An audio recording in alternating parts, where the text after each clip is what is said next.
اعوذ باللہ من الشیطان اللعین الرجیم بسم اللہ الرحمن الرحیم الحمد للہ وکفی وسلام علی عبادہ الذین اصطفی. درود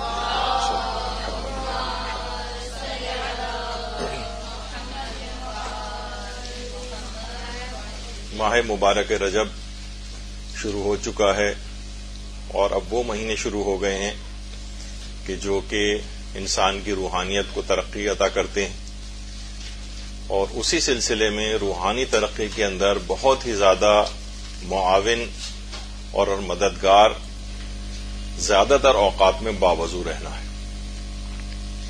یہ بہت ہی اہم ایک موضوع ہے، اور یہاں تک کہ امام موسیٰ کاظم علیہ السلام نے اپنے والد اللہم صلی علی محمد وعلی محمد امام جعفر صادق علیہ السلام سے نقل فرمایا ہے اللہم صلی علی محمد وعلی محمد کہ رسول اللہ فرماتے تھے، درود بھیجیے محمد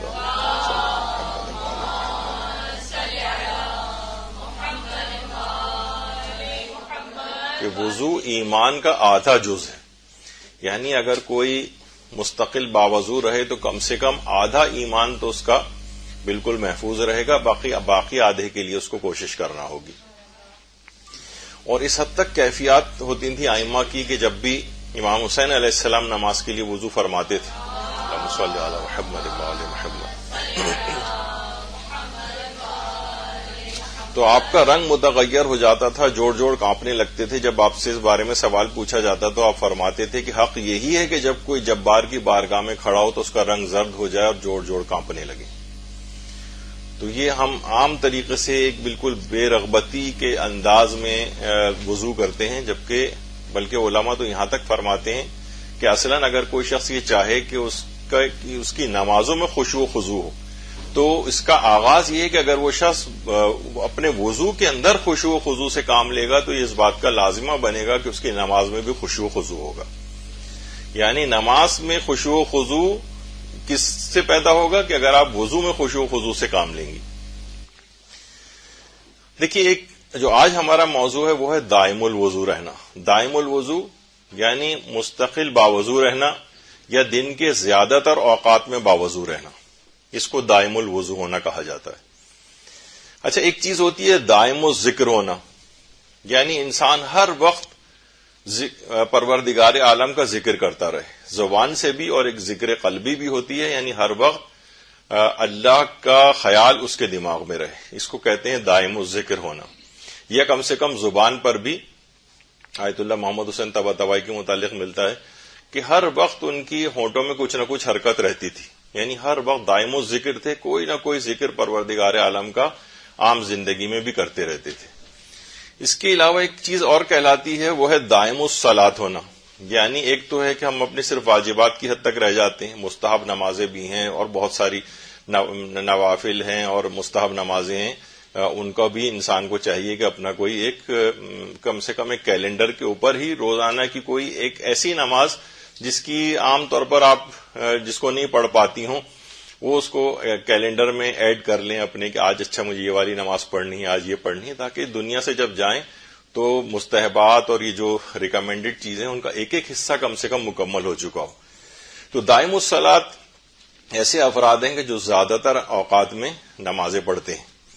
الذین ھم علی صلاتہم دائمون، قرآن نے بھی ان کی بہت تعریف کی ایسے افراد کی جو دائمی طور پر نماز پڑھتے ہیں، جو اپنے واجبات مستحبات مستقل کنٹینیوسلی جو ہے اس کو انجام دیتے ہیں، اور اس میں وہ گنڈے دار قسم کے نہیں ہوتے کہ بس کبھی جوش چڑھ گیا، رمضان آ گیا تو جسے کہا جاتا ہے تقوی کا ہیضہ ہو گیا اور اس کے بعد فوراً عید کے دن سے بالکل غائب ہو گیا.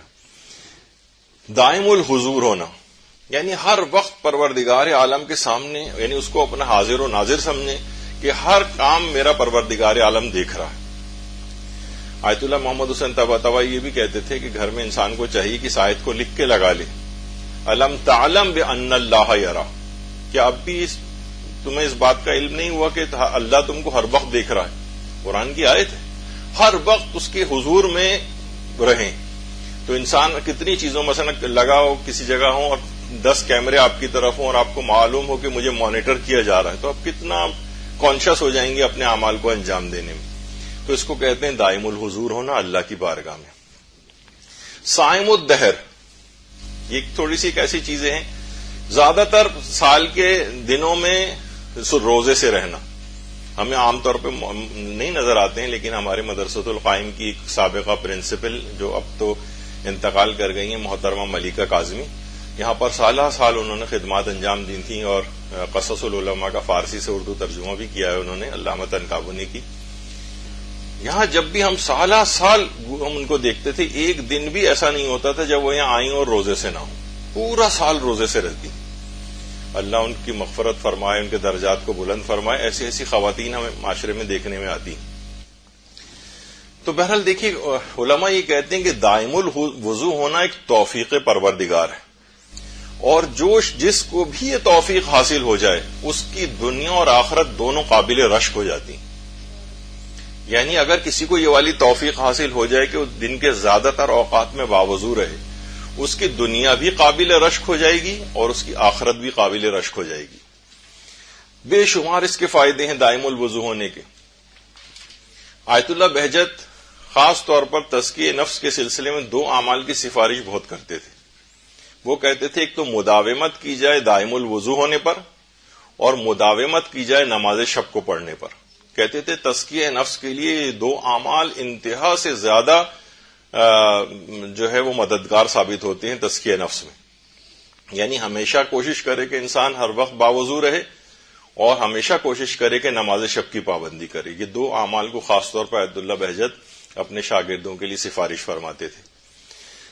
اچھا، اگر کوئی شخص یہ چاہے کہ میں تہذیب نفس کو حاصل کروں، میں سیر و سلوک اور روحانیت کو اپنی قوی کروں، کیسے میں روحانی اپنے درجے کے اندر اضافہ کروں، تو علماء یہ فرماتے ہیں اس کا سب سے پہلا جو مرحلہ ہے وہ ہے دائم الوضو ہونا. یعنی کوئی شخص آج سے یہ چاہے کہ میں تہذیب نفس مجھے حاصل ہو جائے، میں اپنے نفس کی تمام برائیوں سے چھٹکارا پا لوں، میں تمام نیکیوں کو انجام دوں. کتنے ہم لوگوں کے دلوں میں خواہشات ہوتی ہیں، لیکن سمجھ میں نہیں آتا ہے کہ اس کا نقطہ آغاز کیا ہو، کہاں سے شروع کریں. دائم الوضو ہونے سے شروع کریں. یہ سیر و سلوک کا ایک انتہائی اہم اور بالکل ابتدائی مرحلہ ہے. جو اس کو کراس کر جائے گا اس کے لیے آگے کی منزلیں آسان ہیں. جو یہیں اٹک کے رہ جائے گا بس وہ وہیں رہ جائے گا، اس سے زیادہ آگے نہیں بڑھ سکتا. دائم الوضو ہونا. دائم الوضو ہونے کا کیوں کہا جاتا ہے؟ اس وجہ سے کہ یہ عالی ہمت ہی پیدا کرتا ہے.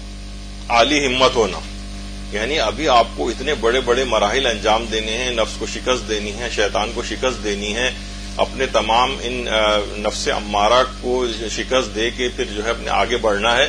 اس کے لیے تو انسان کو بڑا عالی ہمت ہونا چاہیے نا، بہت بلند ہمت ہونا چاہیے.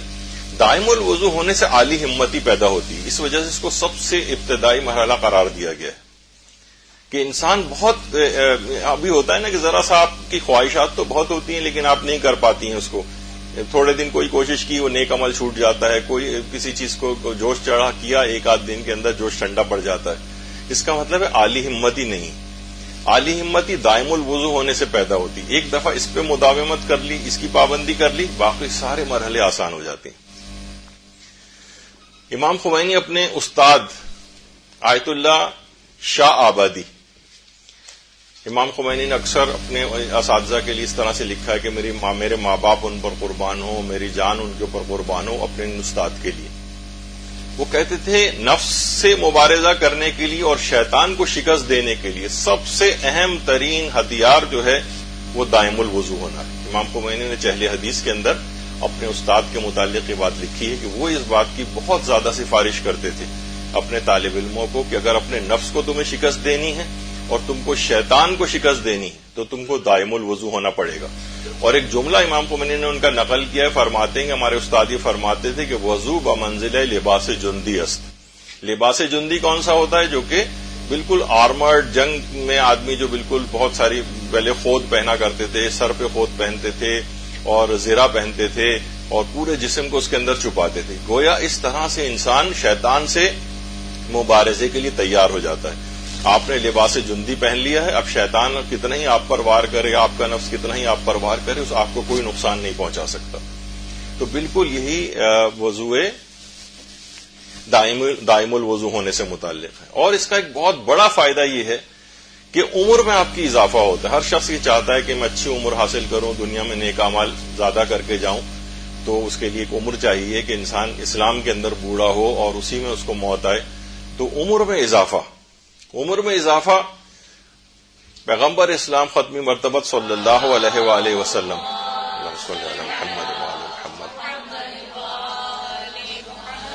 فرماتے تھے کہ زیادہ تر اوقات میں باوضو رہو تاکہ تمہاری عمر طولانی ہو. ہر شخص یہ چاہتا ہے نا کہ اس کی عمر جو ہے وہ زیادہ ہو, اتنی جلدی نہ مر جائے وہ. تو وہ اپنے گھر والوں کو بھی تاکید کرنی چاہیے, بڑے بوڑھوں کو بھی تاکید کرنی چاہیے کہ وہ زیادہ تر اوقات میں باوضو رہیں تاکہ ایک لمبی عمر پائیں. ہم دیکھتے ہیں کہ مثلا ہمارے مراجع اعظام جو ہیں, مثلا خود آیت اللہ سیستانی اس وقت ماشاءاللہ 92 سال کے ہیں, 92 ایئرس. صلی اللہ محمد محمد. تو اچھا, علماء کی جو ابھی میں کچھ مثالیں اور دے رہا ہوں, ان کی خاص طور پہ ایک چیز دیکھی گئی ہے عمر کے طولانی ہونے کے سلسلے میں. ایک تو یہ کہ زیادہ تر اوقات میں باوضو رہتے ہیں, نماز شب کی بہت زیادہ پابندی کرتے ہیں, اور گناہوں سے اپنے آپ کو بچاتے ہیں. اور یہ تینوں عوامل ایسے ہیں کہ جو کہ عمر میں لازمی طور پر اضافہ کرتے ہیں. اور صلہ رحمی بھی آتی ہے, اور بہت سارے اس طرح کے اعمال ہیں. یا تو ہمارا کتابچہ بھی ہے عمر اور رزق بڑھانے کے 100 مجرب نسخوں کے اوپر, اس میں 100 چیزوں کی پوری تفصیل بھی آئی ہے. آیت اللہ خوئی یہ 93 ایئرس کے تھے جس میں ان کا انتقال ہوا ہے, 93 سال کی عمر میں.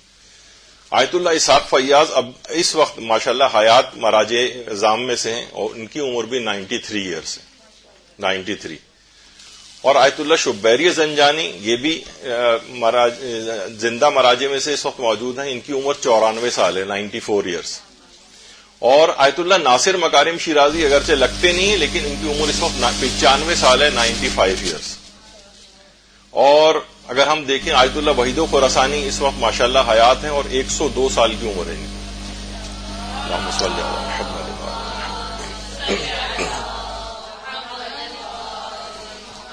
اور ابھی کچھ ہی عرصے پہلے آیت اللہ صافی گل پائگانی کا انتقال ہوا, شاید 1.5 سال ہوا ہے. ان کی عمر 103 سال تھی, 103 سال. پوری ایک سینچری انسان ایسی بھرپور گزار کے جائے اور آخری وقت تک خدمت دین انجام دے, کتنا نامہ اعمال کو اپنا ذخیرہ کرے گا بنسبت اس بات کے وہ 55-60 سال کی عمر میں دنیا سے چلا جائے. تو یہ ان علماء کی خصوصیات کے اندر سے. اور رہبر معظم آیت اللہ خامنئی اس وقت سب سے یعنی کم سن مراجع میں سے ہیں, اس وقت 83 سال کی ان کی عمر ہے. اور ماشاءاللہ پروردگار جتنے بھی ہمارے زندہ مراجع ہیں, رہبر معظم سمیت سب کو طولانی عمر پروردگار عنایت فرمائے. تو اس لحاظ سے تو ان کی زندگیوں کا خاصہ ہوتا ہے کہ یہ لوگ گناہوں سے اپنے آپ کو بچاتے ہیں, نماز شب کی پابندی کرتے ہیں, زیادہ تر اوقات میں باوضو رہتے ہیں, صلہ رحمی سے کام لیتے ہیں, نیکیوں کو انجام دیتے ہیں. یہ سارے عوامل بنتے ہیں کہ ان کی عمر طولانی ہو جائے. اور آیت اللہ شہید مرتضی مطہری اپنے بیٹے کو نصیحت فرماتے تھے, ایک طریقہ اور بتاتے تھے عمر طولانی ہونے کا. وہ کہتے تھے یہ بہت مجرب ہے. وہ یہ ہے کہ روزانہ ایک پارہ پڑھ کر روح پیغمبر اکرم صلی اللہ علیہ وآلہ وسلم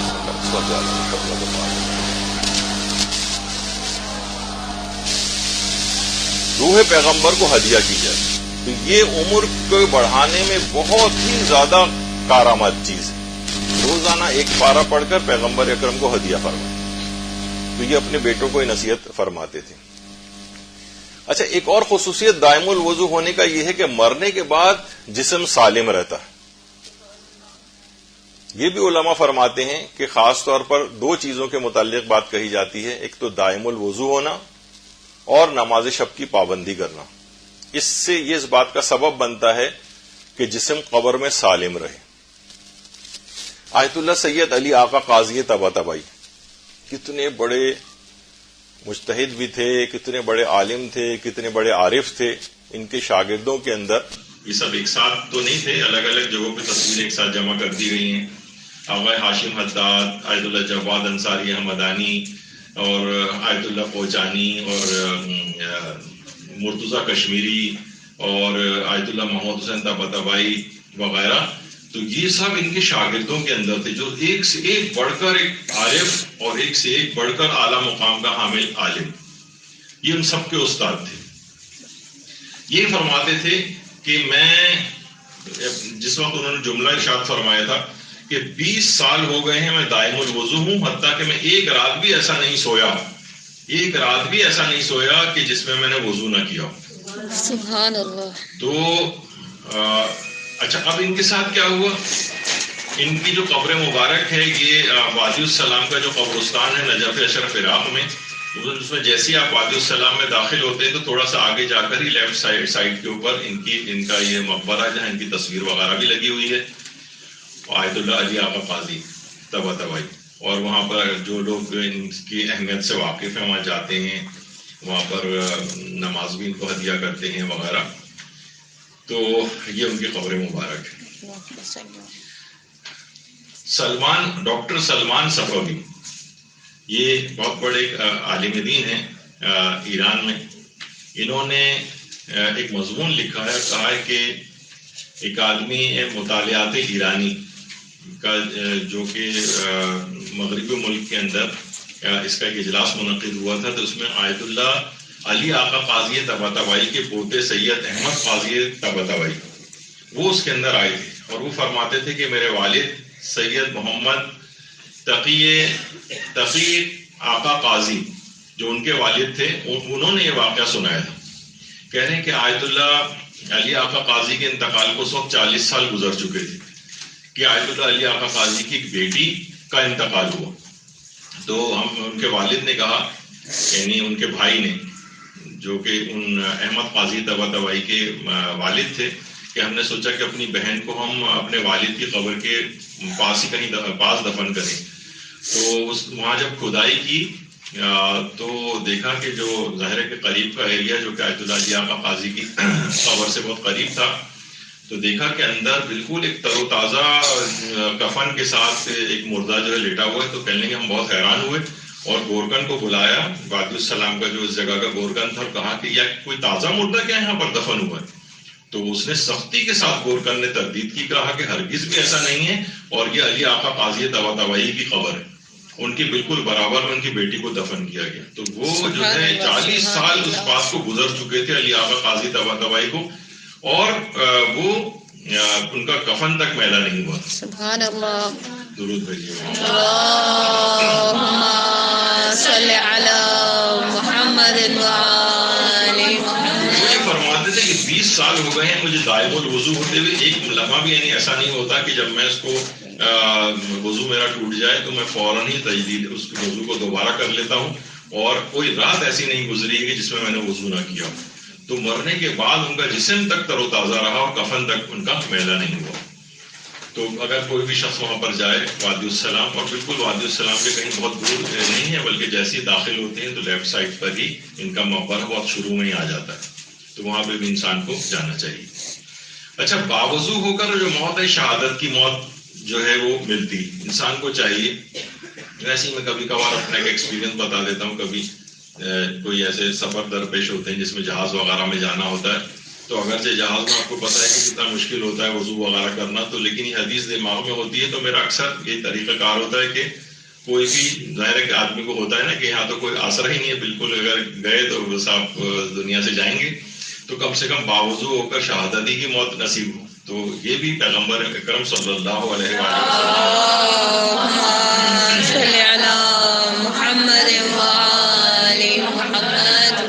اگر تم اکثر اوقات میں باوضو رہو یعنی دائم الوضو رہو، تو جب بھی ملک الموت تمہارے پاس تمہاری روح قبض کرنے کے لیے آئے گا تو تمہیں شہادت کی موت نصیب ہوگی، تمہیں شہید کے درجے کے اندر لکھ دیا جائے گا.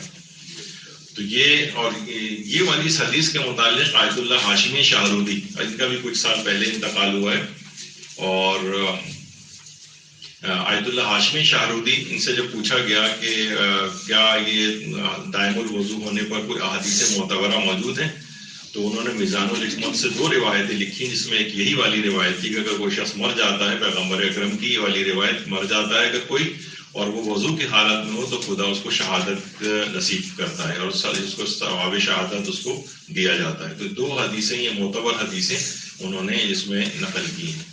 تو کبھی بھی انسان کو سفر درپیش ہو، کچھ ہو، تو اس کو چاہیے کہ وہ اس طرح سے بلکہ اکثر اوقات میں باوضو رہے تو پیغمبر نے فرمایا کہ جب بھی ملک الموت روح قبض کرے گا تو اس حالت میں قبض کرے گا کہ اس کو شہید کا درجہ عطا فرمایا جائے گا. سبحان اللہ. اور پیغمبر اکرم صلی اللہ علیہ وآلہ وسلم اللہم صلی علی محمد فرماتے ہیں کہ زیادہ سے زیادہ وضو کے ساتھ رہا کرو، کیونکہ اگر تم ہمیشہ باوضو رہو گے تو قیامت کے دن پل صراط سے اس طرح عبور کرو گے جیسے بادل گزر جاتے ہیں. سبحان اللہ. اور یہ بھی روایت میں آیا کہ جو شخص وضو کی حالت میں مر جائے وہ خدا کے ہاں شہید کا درجہ پاتا. جب بھی ایران عراق جب جنگ ہو رہی تھی اور جو مجاہدین تھے تو جب بھی کہیں موقع ملتا تھا ایسا کہ ابھی چاہے نمازوں کا وقت نہیں بھی ہوتا تھا تب بھی وہ کہیں پہ بھی پانی وغیرہ نظر آتا تھا تو اپنے تجدید وضو کر لیا کرتے تھے. تو اس طرح سے بڑے لوگوں کی مثالیں ہیں. آیت اللہ شہید مرتضیٰ مطہری، ان کے متعلق جو ملتا ہے کہ ہمیشہ باوضو رہتے تھے، ہمیشہ باوضو رہتے تھے. یہاں تک کہ جو کتاب ہے جلوہ ہے معلمی استاد مطہری، اس کے اندر ان کی یہ بات نقل کی ہے. ان کی زوجہ عالیہ روحانی جو شہید مرتضیٰ مطہری کی زوجہ ہیں اور ان کے جو بیٹے ڈاکٹر علی مطہری، جن کو میں نے اس سے پہلے ابھی آپ کو خدمت میں نقل کیا تھا کہ اپنے بیٹے کو کہتے تھے کہ روح پیغمبر کو ایک قرآن کا پارہ روزانہ ہدیہ کیا کرو. تو یہ خود عالیہ روحانی جو شہید مرتضیٰ مطہری کی بیوہ ہیں یہ فرماتی ہیں کہ میں نے 26 سال مرتضیٰ مطہری کے ساتھ گزارے اور میں نے نہیں دیکھا کہ اس پوری مدت میں وہ آدھا گھنٹہ بھی بغیر وضو کے رہے، آدھا گھنٹہ بھی. اور ہمیشہ تاکید فرماتے تھے کہ وضو سے رہو. اور اپنے فرزند کو انہوں نے یہی بات لکھی تھی کہ ایک پارہ روزانہ قرآن ختمی روح پیغمبر کو ہدیہ کرو تاکہ تمہاری عمر میں برکت ہو اور توفیقات تم کو ملے. تو یہ خاص طور پر ان کی زندگی کے اندر ملتا ہے. آیت اللہ مرتضیٰ مطہری اپنے والد کے ساتھ ہیں اور واقعتاً آپ نے دیکھا کہ ہم نے اس سے پہلے ذکر کیا تھا نا کہ عمر طولانی ہو جاتی، اتنی عمر طولانی ہوئی کہ اب کبھی ان کو موت نہیں آئی. شہید ہو کر دنیا سے گئے ہیں، شہید مردہ نہیں ہوتا اور ہمیشہ اللہ کے ہاں سے رزق پاتا ہے. تو یہ ان کے والد گرامی اور یہ وہ مقام ہے کہ جہاں کہ آیت اللہ شہید مرتضیٰ مطہری کو شہید کیا گیا تھا. اچھا، اب ایک مسئلہ ہے کیا وضو بذات خود مستحب ہے؟ عام طور پر علماء اس کو اس طرح سے لکھتے ہیں کہ واجب مستحب لنفسہ ہی واجب لغیرہ. وضو جو ہے فی نفسہ ہی مستحب ہے لیکن غیر کے لیے واجب ہو جاتا ہے. البتہ آغا سیستانی فرماتے ہیں کہ وضو فی نفسہ ہی مستحب نہیں ہے کہ کوئی نہ کوئی آپ یعنی ویسے ہی آپ نے بغیر کسی نیت کے وضو کر لیا تو فرماتے کہ نہیں یہ صحیح نہیں ہے. اس میں کوئی نہ کوئی آپ یا تو طہارت کی نیت کریں یا تلاوت قرآن آپ کو کرنی ہے اس کی نیت کریں، نمازیں پڑھنی ہے اس کی نیت کریں، نہیں کوئی نہ کوئی ایک ریزن اور وجہ اس کے اندر ہونی چاہیے. تو اگر کوئی شخص ویسے ہی وضو کرنا چاہ رہا ہے تو فرماتے ہیں کہ روح کو پاکیزہ کرنے کے لیے طہارت کی نیت سے اگر آپ وضو کر لیں تو یہ مستحب ہوگا. لیکن بغیر کسی نیت کے ویسے ہی مستحب کے لیے آغا سیستانی فرماتے ہیں کہ ایسا نہیں ہے، وضو فی نفسہ ہی مستحب نہیں. یعنی ویسے ہی آپ کو کچھ بھی نہیں کرنا لیکن آپ نے وضو کر لیا، وہ کہتے ہیں کہ اس میں ایک نیت کا یہ اضافہ کر لیا جائے کہ میں طہارت کو حاصل کرنے کے لیے وضو کر رہا ہوں. جب آپ نے ایسا کر لیا تو پھر آپ قرآن کے حروف کو بھی ہاتھ لگا سکتے ہیں، نماز بھی پڑھ سکتے ہیں، دیگر سارے وہ کام کر سکتے ہیں جن کے لیے وضو شرط ہوتی ہے. تو وضو فی نفسہ ہی ویسے تو زیادہ تر علماء کہتے ہیں کہ مستحب لنفسہ ہی ہے، واجب لغیرہ ہی، یعنی نماز کے لیے واجب ہو جاتا ہے، قرآن کے حروف کو ہاتھ لگانے کے لیے واجب ہو جاتا ہے وضو کرنا، لیکن فی نفسہ ہی مستحب ہے. لیکن آغا سیستانی کہتے ہیں کوئی نہ کوئی ایک نیت کا آپ اضافہ کر لیں اس میں. تجدید وضو کرنا، دیکھیے تجدید وضو کس کو کہا جاتا ہے؟ تجدید وضو کے معنی یہ ہیں کہ ابھی وضو آپ کا ٹوٹا نہیں اور آپ دوبارہ وضو کر لیں.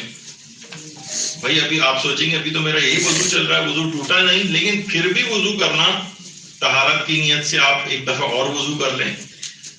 زیادہ آپ کو وضو کرنے کو دل چاہ رہا ہے، ایک آدھ گھنٹہ اور ہو جائے. اکثر علماء کی ہم نے سیرت میں دیکھتے ہیں کہ وہ تجدید وضو کے لیے اگر وضو ٹوٹا بھی نہیں ہوتا تو ایک دفعہ اور دوبارہ اپنی روح کو ریفریش کرنے کے لیے ایک دفعہ اور وضو کر لیتے ہیں. اسے تجدید وضو کہا جاتا ہے. امام خمینی کی یہ سیرت تھی کہ وہ اسی طرح سے تجدید وضو کیا کرتے تھے. یہ جو ٹب آپ دیکھ رہے ہیں سامنے رکھا ہوا اس کے متعلق جو بھی تھوڑی سی ہم آگے چل کر گفتگو کریں گے کہ علماء عام طور پر ہم نہیں دیکھتے زیادہ تر کہ وہ جیسے بیسن میں نل ہوتا ہے کھلا ہوا ہوتا ہے اس طرح سے وضو نہیں کرتے. ابھی آگے چل کر ہم اس پہ بات کریں گے اس کی وجہ کیا ہوتی ہے. تو تجدید وضو امام خمینی بار بار کیا کرتے تھے اور ہر طرح کے رزق میں انسان کی اضافہ ہوتا ہے. ایک شخص پیغمبر اکرم صلی اللہ علیہ اللہم صلی علی محمد اور اپنے وآل فقر کی شکایت کی، محمد. غربت کی، تو رسول اللہ نے فرمایا کہ باوضو رہا کرو تو خدا تمہارے فقر کو ختم کر دے گا اور تمہیں وسعت رزق نصیب ہوگی. سبحان اللہ. یعنی اس کا مطلب یہ ہوا. اسی وجہ سے آیت اللہ جوادی عاملی یہ فرماتے ہیں کہ ہمیشہ باوضو رہا کرو، یہ بہت زیادہ اثر رکھتا ہے. یہ جو اہل بیت علیہ السلام نے فرمایا ہے کہ وضو سے آپ کی روزی میں اضافہ ہوتا ہے، لیکن یہ روزی صرف روٹی پانی وغیرہ نہیں ہے. علم، اچھا اخلاق، عقل، فضیلتیں، یہ سب روزی. اور اس کا بہت زیادہ اثر ہے. انہی وضو جیسی معنوی راہوں سے انسان کا تکامل شروع ہوتا ہے. یعنی اگر انسان اس سے گزر جائے، جیسے ہم نے اس سے پہلے کہا کہ اکثر اوقات میں باوضو رہے تو وہ بہت بڑے بڑے مقامات کو حاصل کر سکتا ہے. اور خالی رزق سے مراد وہی روٹی کپڑا اور یہ والی چیزیں نہیں ہے، پانی وغیرہ اور غذا ہم کو ملے گی، بلکہ علم بھی رزق ہے، اچھا اخلاق بھی رزق ہے، عقل بھی رزق ہے، فضیلتیں بھی ساری رزق اور روزی کے اندر شامل ہیں. یہ بھی اس میں بھی اضافہ ہوتا ہے. تو بہت زبردست یہ ایک نسخہ ہے ہمیشہ باوضو رہنا ان تمام چیزوں کے لیے. تمام بدن کی پاکی و طہارت اس کو حاصل ہو جاتی ہے وضو کرنے سے. یعنی جسم کا ایک ایک ذرہ، ایک ایک حصہ پاکیزہ ہو جاتا ہے اور تمام اعضاء اس کے گناہوں سے پاک ہوتے ہیں. یعنی جیسے انسان وضو کرتا ہے اس کے تمام اعضاء بھی گناہوں سے پاک ہو جاتے ہیں. ہمارے ہر اعضاء، زبان سے کتنے ہمارے روزانہ جو ہے ناروا باتیں نکل جاتی ہیں، گناہ والی باتیں نکل جاتی ہیں. کان کتنی ہماری ایسی چیزیں سن لیتے ہیں جن کو شریعت نے منع کیا ہے. ہاتھوں سے ہو جاتے ہیں، پاؤں سے ہو جاتے ہیں کتنے گناہ.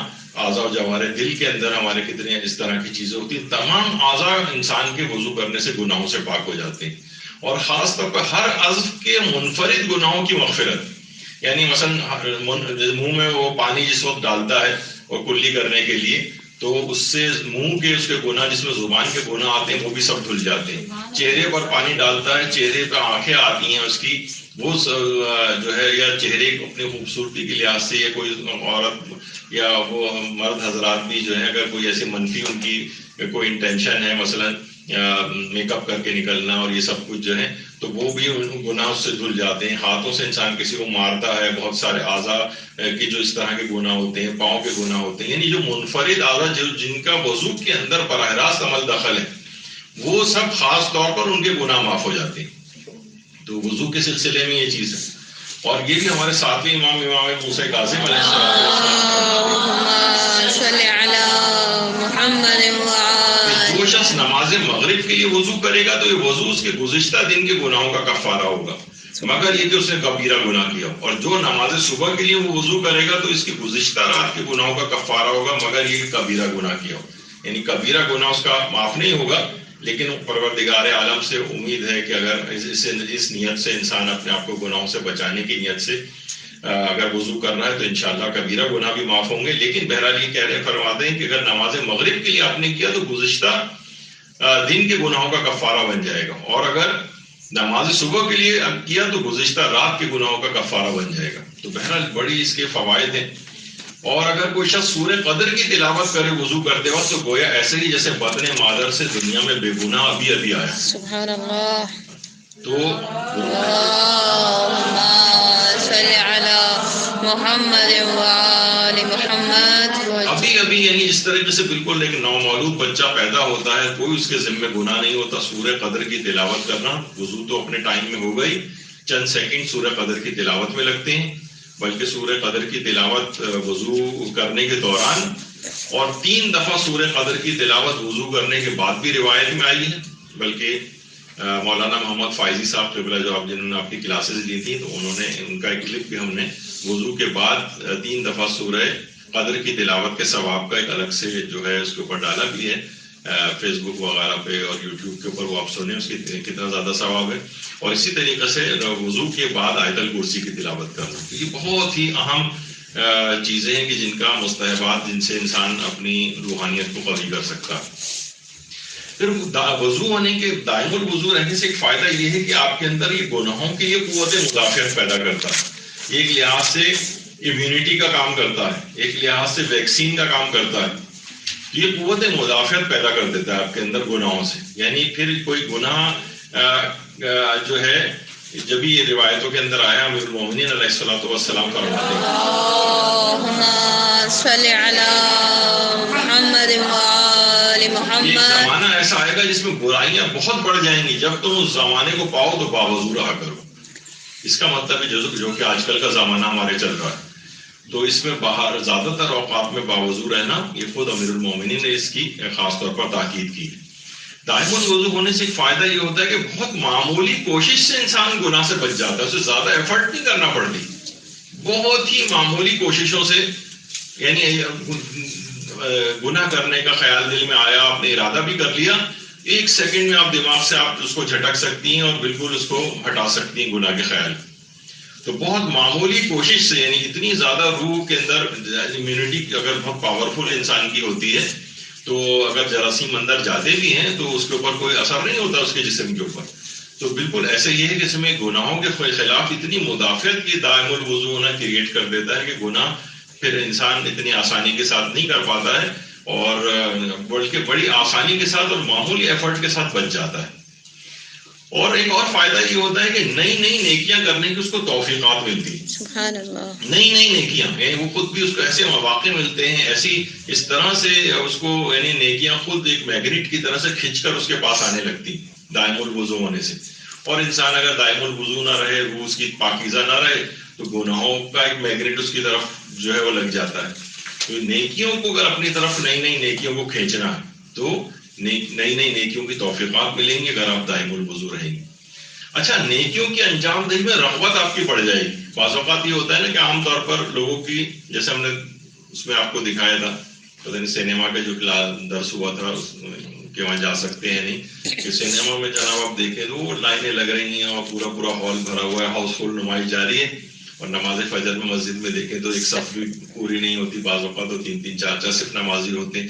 نیکیوں کی انجام دہی میں رغبت نہیں ہے لوگوں کی. وہ اس میں کیا ہوتا ہے، اگر دائم الوضو انسان رہے تو خود بخود اس کا دل چاہتا ہے کہ وہ نئی نئی نیکیاں کرے، وہ نیکیوں کی تلاش شروع کرتا ہے، نیکیاں خود اس کی طرف کھینچ کے آتی ہیں. وہ خود بھی حیران ہو جاتا ہے کہ مجھے کیسے توفیقات مل گئیں، ایسے میں کسی جگہ چلا گیا، ایسے دوستوں کا انتخاب ہو گیا، ایسی اس کے لیے حالات سازگار ہو گئے کہ اس کو نیکیاں کرنے کے مواقع ہاتھ آنے لگے. یہ دائم الوضو ہونے سے ہوتا ہے. تو نیکیوں کی انجام دہی میں رغبت. تجدید وضو جو ہے از اکول ٹو تجدید استغفار. سبحان اللہ. امام جعفر صادق علیہ السلام اللهم صل على محمد وآل محمد. جو نماز کے علاوہ تجدید وضو کرتا ہے، اللہ استغفار کے بغیر ہی اس کے گناہوں کی معافی کی تجدید کا کہتا ہے. یعنی ابھی اس نے استغفار کرنے کی ضرورت بھی پیش نہیں آ رہی کہ وہ ایسے کلمات کہے، وہ خود بخود اس کی استغفار کی تجدید ہوتی رہتی. جس طرح ایک آٹو کے اوپر کوئی چیز لگ جاتی ہے نا، خود بخود جب وہ تاریخ آتی ہے تو خود ہی، جیسے مثلا کچھ ایسے اکاؤنٹ ہیں، آپ نے اکاؤنٹ کو اپنے بل کے اس سے منسلک کر دیا، جیسے ہی وہ بل کریٹ ہوگا فوراً آپ کے اکاؤنٹ سے پیسے ڈیڈکٹ ہو کے اور وہ آپ کا بل جو ہے پے ہو جائے گا. تو بالکل ایسے ہی جیسے آپ نے نماز کے علاوہ بھی جو اگر کوئی تجدید وضو کرتا ہے، یعنی ابھی وضو نہیں بھی ٹوٹا تب بھی وضو کر رہا ہے، تو خود بخود اس کے استغفار کی بھی تجدید ہو رہی ہے. اور یہ بھی ہمارے چھٹے امام نے جملہ ارشاد فرمایا ہے، امام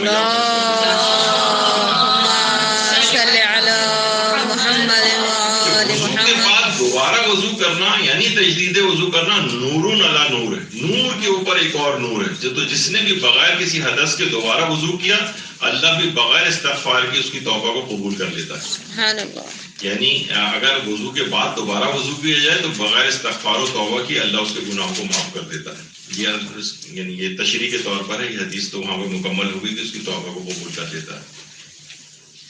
مولا کائنات امیر المومنین علیہ الصلوۃ والسلام، میں نے رسول اکرم صلی اللہ علیہ وآلہ وسلم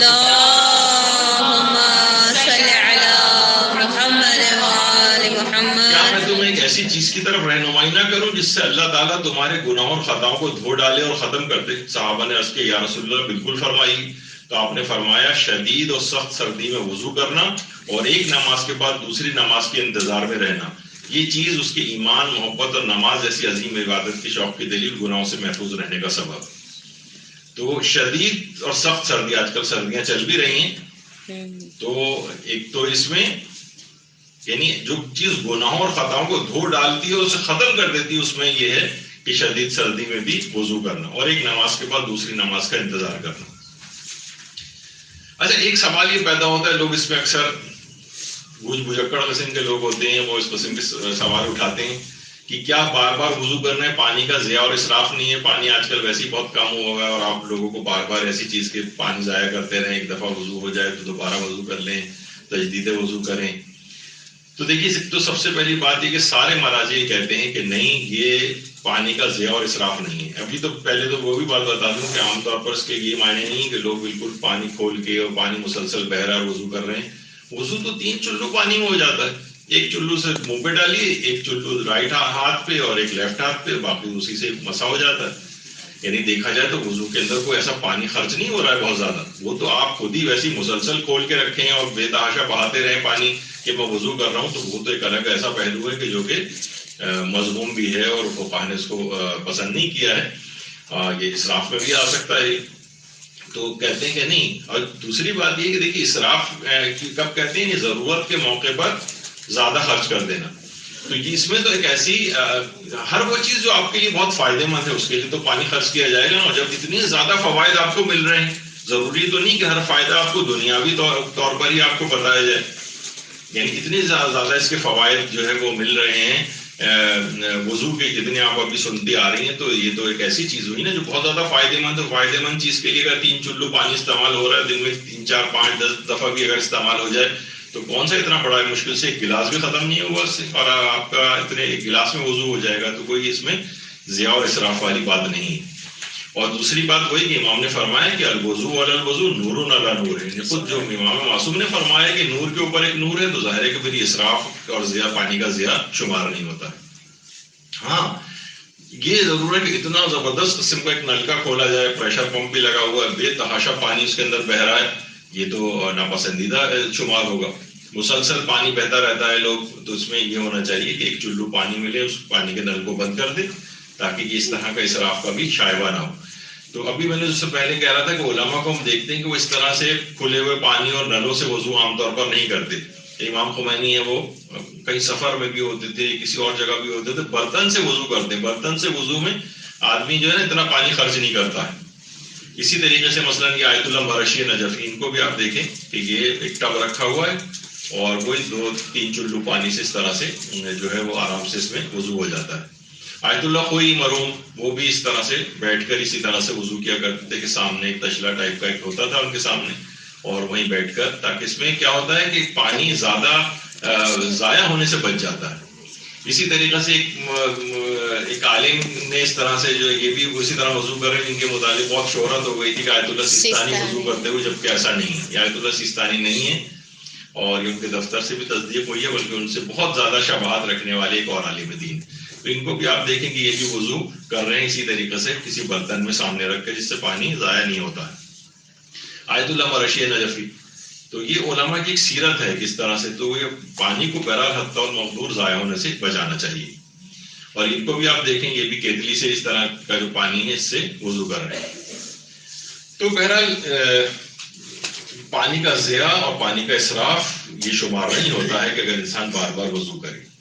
اب ایک چیز آ رہی ہے، سردیاں بھی چل رہی ہیں، ٹھنڈے پانی سے وضو۔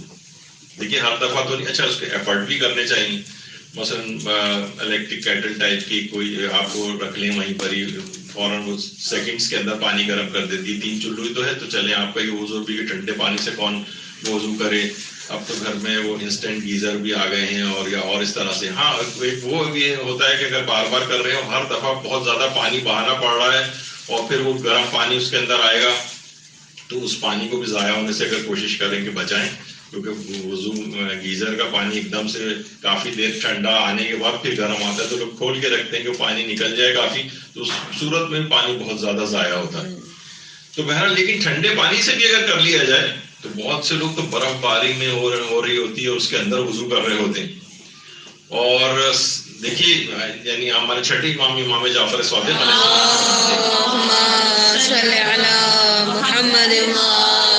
کہ اچھے ترین اعمال میں ایک یہ ہے کہ گواہی دینا کہ اللہ کے علاوہ کوئی معبود نہیں، پھر آپ نے فرمایا کہ سخت سردی کی راتوں میں وضو کرنا اور گرمی کے دن روزہ رکھنا، یہ بھی انہی اعمال میں شامل ہے۔ اچھے ترین اعمال میں سے ایک سخت سردی کی رات میں وضو کرنا. یعنی اس وقت آدمی کو پانی کو دیکھ کر یہ سوچ کر بھی اس کو ذرا پریشانی ہو رہی ہوتی ہے کہ میں کیسے وضو کروں گا, تو لیکن اتنا زیادہ اس کا الگ سے ثواب ہے سردی کی حالت میں بھی انسان وضو کرے. شریف مرتضیٰ سید مرتضیٰ علم الہدیٰ, علم الہدیٰ جن کو امیر المومنین نے خطاب دیا تھا ہدایت کا پرچم. سبحان اللہ. شیخ مفید کے شاگرد تھے سید مرتضیٰ اور دو بھائی اور دوسرے سید رضی. سید مرتضیٰ ان کا کاظمین میں دونوں ائمہ کے روضے کے بالکل سامنے ان کا بھی مقبرہ ہے. کچھ علماء کہتے ہیں کہ بہرحال ان کو جو ہے وہ کربلا منتقل کر دیا گیا تھا, جو کہ بات صحیح نہیں, اور وہ یہیں پر ہی دفن ہے سید مرتضیٰ. سید مرتضیٰ علم الہدیٰ کے ہدایت کا پرچم اتنے عظیم عالم کیسے بنے؟ ان کی والدہ یہ کہتی ہیں کہ جب یہ پیدا ہوئے تھے تو کوئی بھی ایک لمحہ ایسا نہیں گزرا تھا کہ میں نے ان کو ایک دفعہ بھی بغیر وضو کے دودھ پلایا. اور وہ خواتین آپ جو جانتی ہیں جو اس مرحلے سے گزری ہیں کہ ابتدائی طور پر بچہ ہر 2 گھنٹے بعد اس کو فیڈ چاہیے ہوتی ہے. وہ ہر دفعہ جا کر وضو کرنا کتنا مشکل کام ہے, خاص طور پر وہ جس زمانے میں نہ گیزر ہوتے تھے نہ کوئی گرم پانی کا انتظام ہوتا تھا. یعنی سخت سردیوں کی راتوں میں بھی اگر غسل کی حاجت ہوتی تھی تو میں نے اس کو غسل کر کے دودھ پلایا ہے, اور اگر وضو کی حاجت ہے تو میں نے وضو کر کے. کوئی ایک لمحہ تو اس کو سید مرتضیٰ جیسا عالم بننا ہی تھا اتنے علم کے مقام پر. تو بہرحال یہ بڑی خصوصیت ہے. اگر کسی کو ظاہر ہے کہ وہ بھی دنیا سے چلی گئی, ہم سب بھی دنیا سے چلے جائیں گے, لیکن آج تک ان کے اس کا ذکر باقی رہ گیا. وہ جو تھوڑی سی مشقت انہوں نے سخت سردی میں وضو کی اٹھائی تھی وہ آج تک کتابوں کے اندر لکھی, اور ہر دفعہ ان کا یہ چیز بیان ہوتی.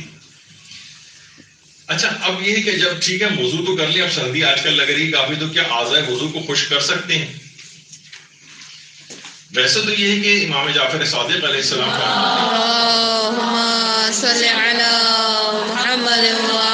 جو شخص وضو کر کے اعضائے وضو کو رومال سے صاف کرے گا اسے فقط 1 نیکی کا ثواب ملے گا, اور جو خشک نہیں کرے گا اسے 3 نیکیوں کا ثواب عطا کیا جائے گا.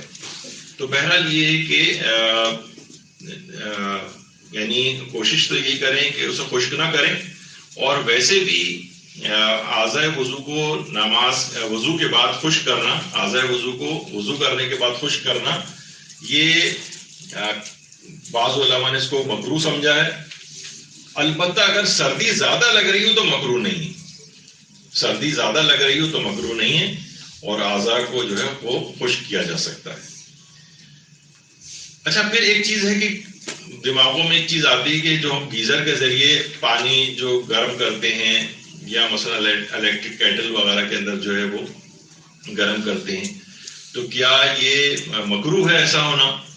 لوگوں کے گھروں میں گیزر لگے ہوتے ہیں اور گرم پانی آ رہا ہوتا ہے, کیونکہ جو مکروہات ہیں وضو کے اس کے اندر گرم پانی, خاص قسم کا گرم پانی جس کا ہم ذکر کریں گے. تو پہلے تو اس گیزر کا مسئلہ حل کر دیا جائے. گیزر کے گرم پانی سے وضو مکروہ نہیں ہے, بالکل جائز ہے, اور ثواب میں کوئی کمی واقع نہیں ہوتی. اور لیکن گھروں میں جو ہماری اوور ہیڈ ٹینکس وغیرہ ہوتے ہیں اکثر وہ گرم ہو جاتے ہیں, گرم پانی اس سے آ رہا ہوتا ہے, تو کیا گرم ٹنکی کے پانی سے وضو کرنا مکروہ ہے؟ یعنی جو اوور ہیڈ ٹینکس وغیرہ ہوتے ہیں, چاہے وہ فائبر گلاس کے ہوں یا ہماری عام ٹنکی جو ہوتی ہے سیمنٹڈ وغیرہ, اس کے اندر بھی پانی گرم آنے لگتا ہے, تو اس میں موجود جو گرم پانی ہوتا ہے اس سے بھی وضو مکروہ نہیں, اس سے بھی وضو مکروہ نہیں. براہ راست سورج سے گرم شدہ پانی, اس سے وضو مکروہ ہے. یعنی مثلا کوئی برتن رکھا ہوا ہے اور سورج کی روشنی اس برتن کے اوپر پڑ رہی ہے اور وہ پانی گرم ہو رہا ہے, اس سے وضو مکروہ ہے. روایات میں آیا ہے, کئی روایات ہیں سلسلے میں کہ امام نے فرمایا کہ اس سے برس کا مرض بھی پیدا ہوتا ہے, برس. اچھا, اس میں ایک اور بات بتا دی جائے کہ مثلا پانی رکھا ہوا تھا, پانی گرم ہو گیا, سورج کی براہ راست حدت سے, یعنی یہ نہ ہو کہ سورج کی روشنی پڑ رہی ہے اس اوور ہیڈ ٹینک کے اوپر اور وہ ٹینک بند ہے اور وہ ٹنکی کے گرم ہونے کی وجہ سے وہ پانی گرم ہو رہا ہے, تو یہ سورج سے گرم شدہ پانی نہیں کہلائے گا.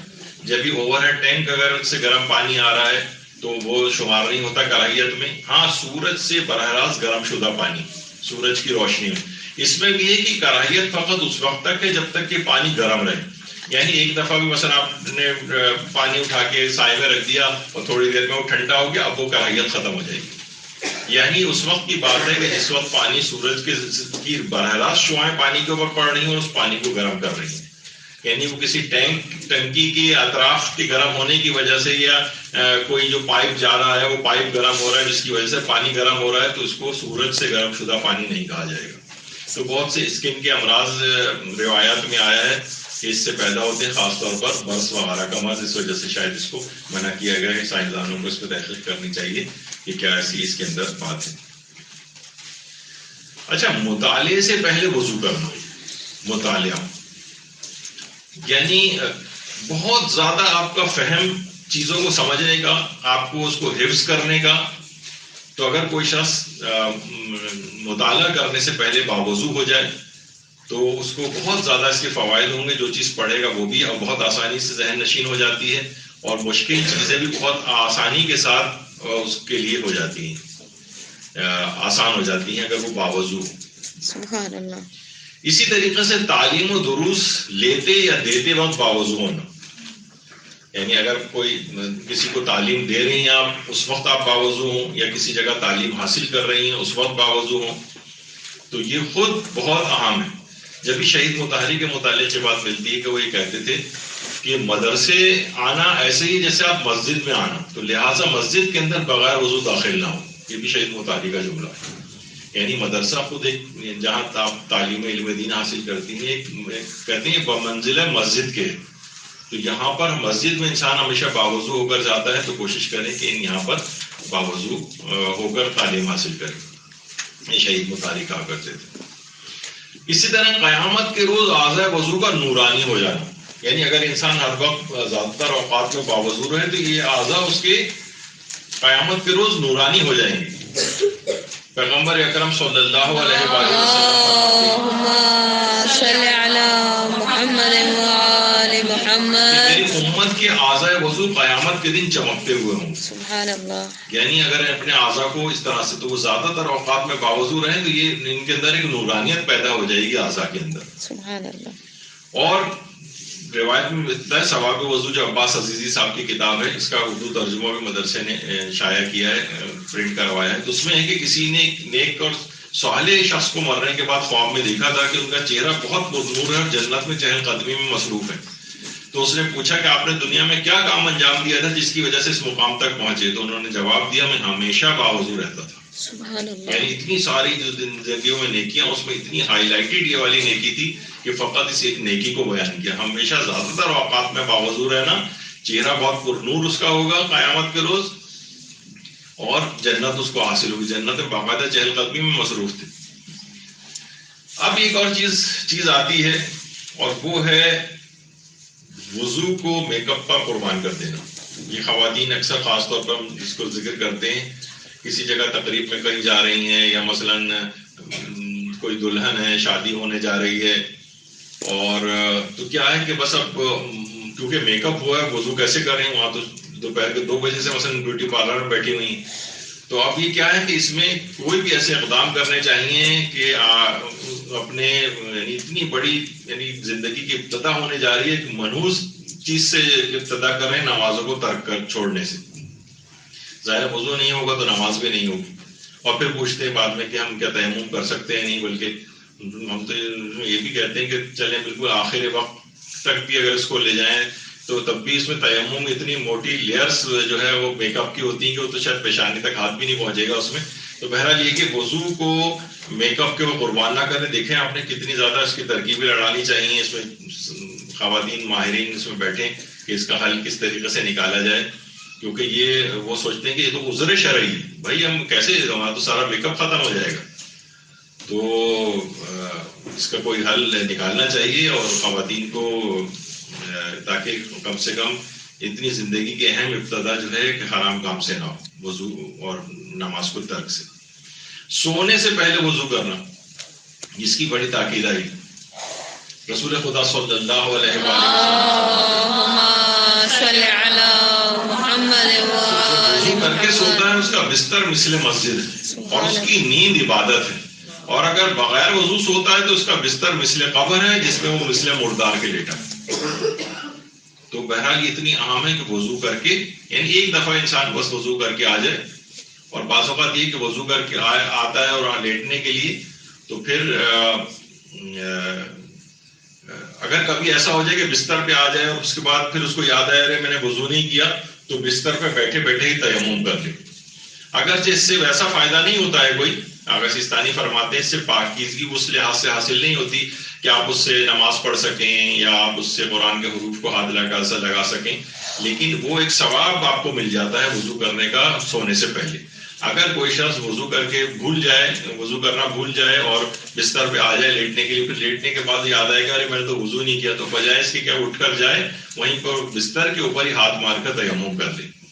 تو بہرحال لیکن اس سے ویسا کوئی فائدہ نمازوں وغیرہ کے سلسلے میں حاصل نہیں ہوتا ہے۔ تو وضو کر کے سونا مثل مسجد کے، یعنی وہ بستر مثل مسجد کے بن جاتا ہے، پوری رات اب یہ مسجد کے اندر ہے اور پوری رات ایسا ہے جیسے وہ عبادت خدا انجام دے رہا ہو، ورنہ مثل قبر کے لیٹا ہوگا اس مردار کی طرح سے اس کے اوپر۔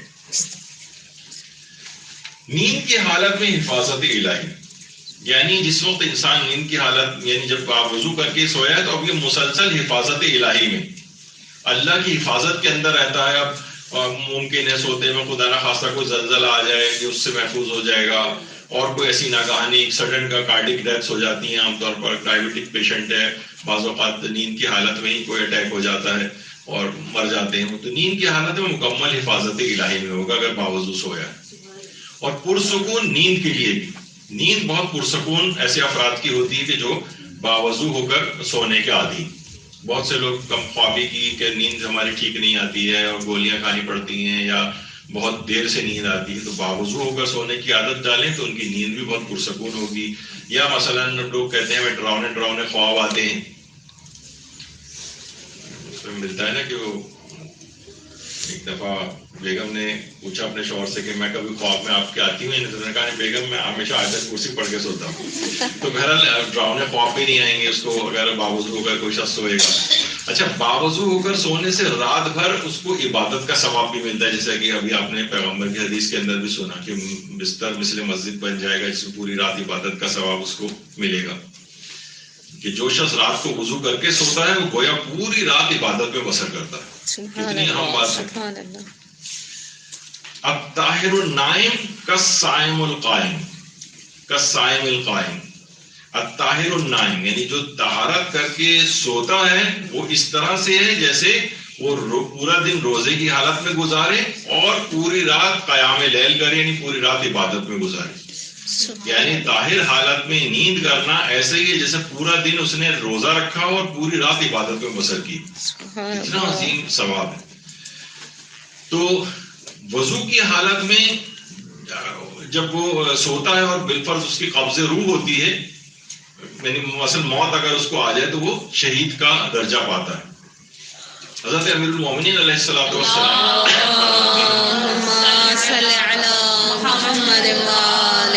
مسلمان کو ہمیشہ باوضو ہو کر سونا چاہیے۔ اگر پانی نہ ملے یا پانی استعمال نہ کرنا چاہے تو تیمم کر کے سو جائے، کیونکہ نیند میں مومن کی روح اللہ کے حضور پیش ہوتی ہے۔ اگر اس وقت وہ مقررہ وقت پر پہنچ گیا ہے، یعنی موت کا وقت حتمی ہے، تو اللہ اس کو اپنے خزانے رحمت میں ٹھہرا لیتا ہے، اور اگر نہیں ہے تو اپنے امین ملائکہ کے ساتھ اس کی روح کو واپس بدن کی طرف روانہ کر دیتا ہے۔ جب نیند کو موت کی بہن کہا گیا ہے، یعنی اس میں روح ایک لحاظ سے جسم سے الگ ہو جاتی ہے، یعنی اور پھر اس کے بعد یہ خوابوں کی حقیقت کے اوپر ہم نے ایک دفعہ یہاں درس لیا تھا، تو اس میں بعض اوقات یہ بھی ہوتا ہے کہ روح ادھر سے ادھر، ادھر سے ادھر جو ہے وہ جاری ہوتی ہے۔ تو بہرحال اس طرح سے یعنی نیند کو جب بھی موت کی بہن کہا گیا تو اللہ کے حضور میں جو ہے وہ روح پیش ہوتی ہے۔ اگر باوضو ہو کر وہ سویا ہے تو اگر مقررہ وقت آ گیا ہے اس کا تو پھر اللہ اپنے خزانہ رحمت میں اس کو ٹھہرا لے گا، ورنہ امین ملائکہ کے ساتھ واپس کر دے گا۔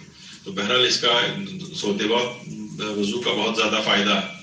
حادثات سے بڑی حفاظت ہوتی ہے، حادثات سے، یعنی انسان کوشش کر کے مثلا سفر میں نکل رہا ہے، کہیں آ جا رہا ہے، چاہے بس کے ذریعے ہو یا ٹرین، جہاز یا کوئی بھی اس طرح سے ہو، گاڑی ہو، تو انسان کوشش کرے وضو کرے.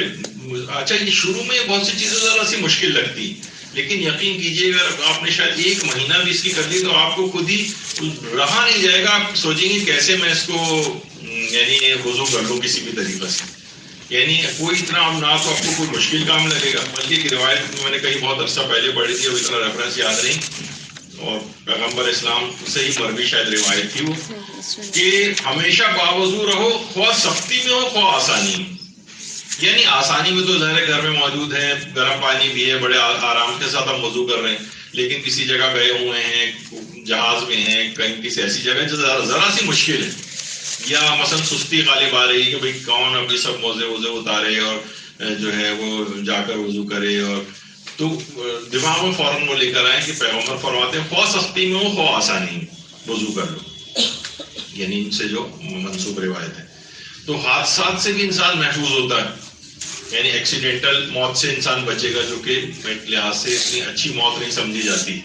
ایکسیڈنٹل موت کے اندر کیا ہوتا ہے، انسان کو توبہ استغفار کا موقع ملتا ہے. عام طور پہ بیماری کو لوگ ذرا مشکل چیز سمجھتے ہیں، لیکن بیماری کے لحاظ سے بڑی فائدہ مند چیز ہے. اور وہ بیماریاں بھی جو ذرا کافی طویل عرصے تک چلتی ہیں، تو ویسے ہی گناہ معاف ہوتے رہتے ہیں. دوسرا اس دوران انسان کو سوچنے سمجھنے، وصیت کرنے، قضا واجبات کے سلسلے میں اقدام کرنے، بہت ساری چیزوں کا ٹائم مل جاتا ہے. تو یہ نہیں سمجھے کہ اگر کوئی ایسا مرض لاحق ہو گیا ہے جو ذرا طویل دورانیے کا ہے تو بہت تو مسلسل وہ میٹر چل پڑا ہے گناہ معاف کروانے کا. اس یعنی کوئی وقت ایسا نہیں ہوتا کہ اگر کوئی بیماری اس طرح کی طویل المیعاد ساتھ لگ گئی ہے تو وہ مسلسل آپ کے گناہوں کو معاف کرواتی ہے. تو حادثات سے ایک تو حفاظت ہوتی ہے، دوسرا یہ باوضو رہنا اعضاء کی تسکین کا باعث بھی ہوتا ہے. یعنی ہمارے اعضاء میں اضطراب ہوتا ہے، اعضاء ہمارے ذرا پریشان ہوتے ہیں، دماغ ادھر سے ادھر جا رہا ہے، متفکر ہے، تو یہ اعضاء کی تسکین کا باعث ہے وضو کرنا. سستی اور کاہلی کا مرض اس سے دور ہوتا ہے جب آپ، ورنہ عام طور پہ کیا ہوتا ہے ہر وقت ہر چیز میں ایک سستی غالب آ جاتی ہے. نیکی کا دل کرنے چاہ رہا ہے لیکن اب سوچیں کون وہاں جائے، کسی جگہ درس ہو رہا ہے کون بیٹھ کے ادھر جائے، انٹرنیٹ پہ سن لیں گے. مجلس بھی اب لوگ سستی اور کاہلی میں مثلا صرف انٹرنیٹ پہ بیٹھ کے بستر پہ لیٹے لیٹے مثلا سن رہے ہوتے ہیں. تو سستی اور کاہلی کا مرض اس سے دور ہوتا ہے. یعنی آپ چونکہ اگر آپ صرف واجب نمازوں کی حد تک کی بات نہیں ہو رہی، کیونکہ آپ تجدید وضو کرنا یا دائم الوضو رہنا جس میں بار بار وضو بھی کرنا پڑتا ہے، دن میں ہو سکتا ہے 10-12 دفعہ کرنا پڑ جائے، تو اس سے کیا ہوتا ہے کہ سستی اور کاہلی کا مرض. اور ویسے بھی آپ دیکھیں ذرا سستی ہو، انسان منہ پہ ذرا سا ویسے ہی پانی ڈال لے تو ذرا فریش ہو جاتا ہے اور سستی اس کی دور ہو جاتی ہے. تو اس میں تو وضو میں خصوصیت کے ساتھ سستی دور ہوگی. غصہ اور غضب میں کمی، غصہ اور غضب میں کمی واقع ہوتی. کتنی روایت یہاں پر ہمارے 2 دروس اس موضوع پر ہو چکے ہیں کہ غصے کے اوپر قابو پانے کے کیا طریقے ہیں اس موضوع پر تفصیل سے. اس کے اندر بھی یہ بات آئی تھی کہ جس وقت بھی انسان کو غصہ آئے وہ جا کر وضو کر لے. یہ آتش غصہ جو ہے یہ سرد ہو جائے گی اس وضو کا پانی پڑتے ہی. یہ ایک بڑی خصوصیت ہے. کبھی بھی شدید غصے کا عالم میں ہو آپ فوراً دماغ میں لے کر آئیں اور وضو کر کے آ جائیں، آپ کا آتش غصہ سرد ہو جائے گی. تو بہرحال غصے اور غضب کے اندر کمی کے اس کے بعد پھر کتنے خطرناک نتائج ان چیزوں کے نکلتے ہیں کہ جناب اس کو یہ کہہ دیا اور وہ کہہ دیا اور لڑائی جھگڑا ہو گیا اور دنگا اور یہاں تک کہ دیت واجب ہو گئی. تو کتنا چیزیں ہیں کہ انسان شیطان کے ہاتھ میں کھیلنے لگتا ہے بالکل غصے. یعنی کہا جاتا ہے نا کہ بالکل ایسے ہی جیسے کہ انسان کے شیطان کے ہاتھ میں اس طرح گیند آ جاتی ہے نا، اس طرح سے مومن آ جاتا ہے، جس طرح سے چاہے اس کو کھیلے، جس گناہ کے اندر چاہے استعمال کر لے. غیظ و غضب کی جو کیفیت ہوتی ہے تو وضو سے بھی بچاتا ہے. اچھا کھانے سے پہلے اور بعد میں وضو کرنا، کچھ علماء نے تو اس کے وہی معنی لیے ہیں، یعنی کھانا کھانے سے پہلے وضو اور کھانا کھانے کے بعد وضو. لیکن کچھ علماء یہ کہتے ہیں کہ ہاں اس سے مراد حدیث میں جو یہ آیا ہے کہ کھانا کھانے سے پہلے وہ ہے وضو سے مراد ہے ہاتھوں کو دھونا. اور یعنی پیغمبر اکرم سے جو مروی روایت ہے کھانا کھانے سے پہلے ہاتھوں کو دھونا تنگ دستی کو دور کرتا ہے، اور کھانا کھانے کے بعد ہاتھ دھونا غم کو دور کرتا ہے اور آنکھوں کی بینائی کو درست کرتا ہے. بعض نے اس کی یہ معنی لیے ہیں کہ یہ اس سے مراد ہاتھ دھونا ہے، کچھ نے کہا ہے کہ وضو بھی ہے. تو بہت سے بلکہ ایک بزرگ کے متعلق یہ بھی ملتا ہے کہ وہ جب کھانا دسترخوان لگ جاتا جو باوضو رہنے کے بہت عادی تھے، تو وہ انہوں نے کہا کہ جس وقت وہ کھیتی باڑی بھی کرتے تھے، کہا کہ آپ یقین جانیے کہ جس وقت یہ بیج بویا جا رہا تھا وہ بھی باوضو حالت میں ہم نے بیج بویا تھا. اس کے بعد جب یہ پودا ہو گیا اور پانی اس کو دیا جا رہا تھا تب بھی جو ہے باوضو حالت میں دیا، اور اس کے بعد فصل کی کاشت جو کٹائی کا موقع آیا وہ بھی باوضو حالت میں، اور پھر جب گندم آئی اس کو پیسا گیا وہ بھی باوضو حالت میں، اور اس کے بعد جب یہ آٹا گوندا گیا باوضو حالت میں، روٹی پکائی باوضو حالت میں. تو کیا ہی بہتر ہو کہ آپ سب لوگ بھی باوضو ہو کر اس کو تناول فرما لیں. تو مہمان اٹھ کے وضو کرنے سے لے جاتے تھے. تو اللهم صل على محمد وآل محمد. تو بہرحال کھانا کھانے سے پہلے بھی اگر کوئی شخص چاہے تو ایک اچھا ہے، برکت کا باعث ہے. اور کھانا کھانے کے بعد ہاتھوں کو دھو لے.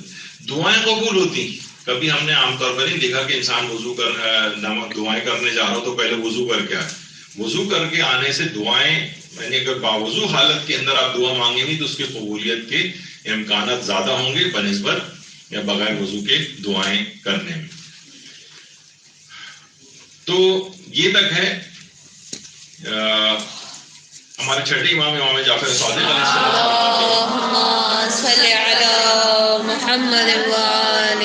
اگر کسی نے دعا مانگی اور بغیر وضو دعا مانگی اور حاجت اس کی پوری نہ ہو تو صرف اپنے آپ کو سرزنش کرے، کسی اور کو کچھ نہ کہے. تم نے خود ہی یعنی ریکوائرمنٹ اس کی پوری نہیں کی، یعنی اب وضو اگر تم نے وضو کیے بغیر دعا کی اور دعا قبول نہیں ہو رہی تو اپنے آپ کو ہی ملامت کرو، کسی اور کو مت کہو کہ میری دعا قبول نہیں ہوئی. تو یہ اس لحاظ سے وضو کے لحاظ سے بڑی اہم بات ہے. اور ایک حدیث قدسی ہے کہ اگر کوئی شخص وضو ٹوٹنے کے بعد دوبارہ وضو نہ کرے تو پروردگار عالم فرماتا ہے کہ اس نے میرے حق میں جفا کی. اور وضو اگر کر لے وضو ٹوٹنے کے بعد اور 2 رکعت نماز نہ پڑھے اس نے بھی میرے حق میں جفا کی. اور 2 رکعت نماز پڑھ لے اور اس کے بعد مجھ سے دعا نہ کرے اس نے بھی میرے حق میں جفا کی. اور اس نے دعا کر دی اور میں اس کی دعا کو قبول نہ کروں تو میں نے اس کے حق میں جفا کی اور میں جفاکار اللہ نہیں ہوں. یعنی حدیث قدسی ہے پروردگار عالم کی. سوچے تو انسان اگر وضو ٹوٹ جائے تو دوبارہ وضو کر لے، وضو کے بعد اگر ممکن ہو تو 2 رکعت نماز بھی پڑھ لے، اور نماز پڑھنے کے بعد دعا بھی کرے، اور دعا کے بعد اگر پھر اس دعا کی حاجت اس کی قبول نہ ہو تو ایسے ہی جیسے میں اپنے بندے سے جفا کر رہا ہوں، وفا نہیں کر رہا ہوں، میں جفاکار خدا نہیں ہوں.